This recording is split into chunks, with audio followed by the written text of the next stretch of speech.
तो यही पैगाम है कि मौलाना साहब खुदा के लिए पाकिस्तान पे रहम करें और पैसे के चक्कर में जो है ना आप इस मुल्क के ख़िलाफ़ ऐसा ना करें। 2 दिन पहले आप देखें इनके जनाब वो बने हुए हैं, फोर्स बनी हुई है, उन्होंने पार्लियामेंट लाजिद में हमला कर दिया। और भाई आपका क्या काम, आप पार्लियामेंट लाजिद में हमला कर रहे हो। फिर इनका ही एक मौलवी वहाँ पे पैगाम दे रहा है जी कि हम इसको अफगानिस्तान बना के रख देंगे। और भाई इस्लाम क्या सबक देता है आपको इस बारे में पता है? जब आपको यही नहीं पता कि इस्लाम जो है वो नाम है और वो सबक क्या दे रहा है, तो आप फिर मौलवी बन के और मज़हब के नाम पे जो है ना आपने इतना बड़ा फसाद किया हुआ है सिर्फ इक़्तिदार की लालच में। ठीक है, बात जब आपसे की जाए असासे किधर से आए, आप कहते हैं मेरे पास एक झोपड़ी नहीं है। इस्लामाबाद के अंदर 10 आपने जो है ना घर बनाए हुए हैं चंदा का ठकर करके, दीन के नाम पे आप खा रहे हैं।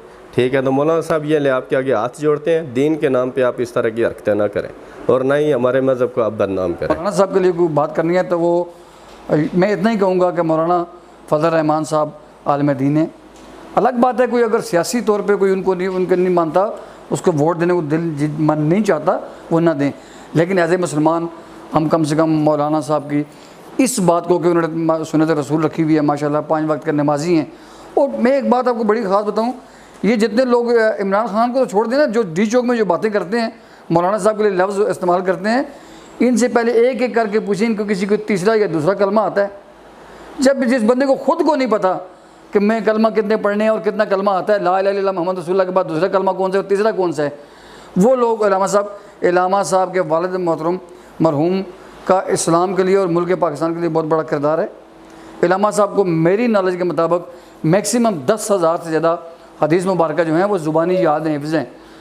अब वो बंदा और एक आम आदमी जिसको तीसरा कलमा नहीं आता वो उठ के एक आलिम दीन के लिए बात कहे तो मैं समझता हूँ कि नामुनासिब है।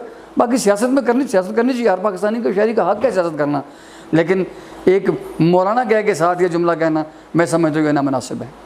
अच्छा, कुछ टाइम आप पहले जब बीबी मोहतरमा थी यहाँ पे, ठीक है, मौलाना साहब ने उस टाइम बयान दिया है जी कि बीबी की मतलब जो औरतों की हुकूमत तो जायज़ ही नहीं है। ठीक है, ये फिर बाद में उसका हिस्सा बन गए।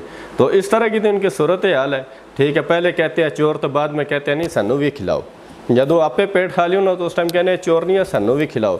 इमरान खान की पार्टी का भी आदमी मैं नहीं हूँ, उसने भी मतलब मुल्क का बेड़ा गर्क ही किया हुआ है तकरीबन जो है ना 99 डिग्री तक तो वो ले गया बेड़ा गर्क। देखिए जी, मैं एक बात और कहना चाहूँगा, वो ये है कि मैं एज ए वज़ीर आज़म पाकिस्तान के क्योंकि स्टेट के वज़ीर आज़म में कोई भी हो उसकी वज़ारत उस्मा का हम कम से कम एहतराम करते हैं, लेकिन एक ऐसे बंदे के पीछे खड़ा होकर ये लोग बेवकूफ़ों का जमे गफ़ीर इलामा साहब को ऐसे ऐसे जुमले कहते हैं, जिस बंदे को हलफ उठाने के टाइम ख़ातमुन नबीयीन पढ़ना नहीं आया, ये ऑन दी रिकॉर्ड है, मीडिया उठा के देख ले, उसके पीछे लग के ये लोग बातें करते हैं।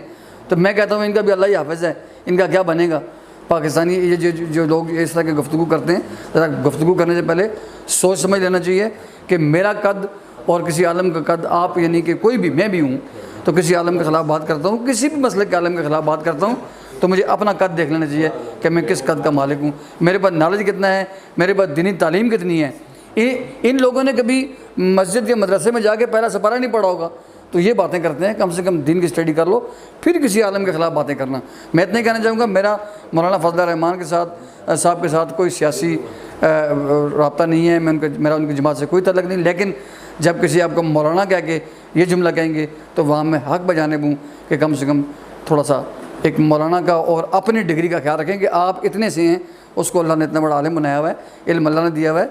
आप पहले जाके किसी मदरसे में किसी जगह में इल्म हासिल करें और फिर ऐसी बातें करें। मैं फिर ये बात कहूँगा कि जिसको तीसरा कलमा भी ना आता हो वो एक आलम के लिए ऐसी बातें करें, शर्म की बात है।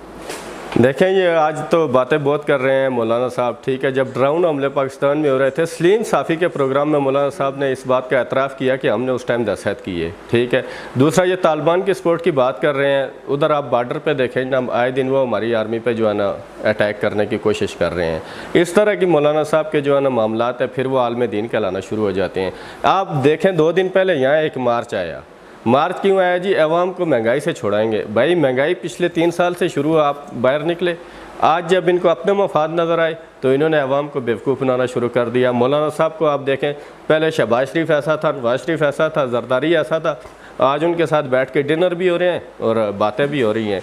जो इमरान खान की बात है, ठीक है, हम उसके भी हामी नहीं है, उसने भी मुल्क को बेहतरी की तरफ नहीं लेके गया। हम एक शहरी के तौर पे ये अपना मौक़िफ़ दे रहे हैं कि कम अज़ कम ये जो आलम दीन के नाम पे मौलाना साहब इस तरह की हरकतें कर रहे हैं, ये काम आप छोड़ें मौलाना साहब और सियासत करें। मज़हब का नाम आज के बाद इस्तेमाल ना करें।